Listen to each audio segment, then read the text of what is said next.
Social networking has had a major influence on society in the 21st century, in what has been described by Arnold Brown as this virtual society, which has enabled citizens all over the world to engage with each other in radically new and different ways. We can fall in love online, create friendships, attend parties in other countries. Brown suggests this revolution of how social networking has socially and culturally changed the way people relate to each other, its positive effect, and also that there is cause for concern.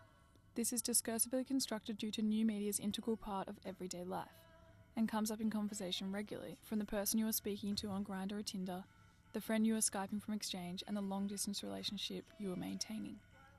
There is a very tainted prospect that doing long distance is painful and long, and the appeal in this sense of social networking seems to vary.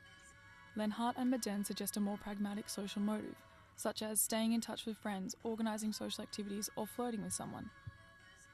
In India, where arranged marriages have been implemented for centuries, the new online dating service BharatMatrimony.com has profoundly changed embedded traditions. Websites such as GenieTree.com and Ancestry.com, which offer inexpensive cheek swab DNA tests, link up people throughout the world who have similar DNA, thus combining genealogy, medical technology, and social networking. Clearly, the internet has reshaped our social lives over the span of just a couple of decades, luring us into a virtual meta-world where traditional interactions such as living, loving, belonging, and separating, as well as finding customs and keeping them, require new protocols. There is this underlying question of how this impacts our understanding of space and time. Technology doesn't just bring people together.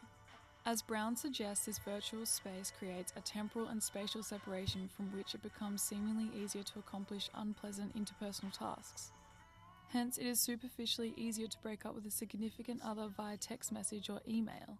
Studies suggest that the quality of relationships tend to deteriorate when social media replaces face-to-face interactions, leaving people feeling lonely and more isolated, creating this lack of perception of space and time, something a tangible interaction would defeat.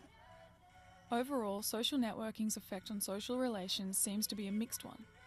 While one can point to many benefits it has brought, especially in the area of connectivity and worldliness, there are some areas in our personal relationships where the influence has not been a positive one. Perhaps the area of most concern is a worrying deterioration in social relationships. One certainty, though, is that social media is now embedded in social fabric, and its influence and usage is only likely to grow. The challenge for society will be to keep pace with this change, and as social networking becomes more and more a part of our lives, it will be interesting to see how this challenge is met.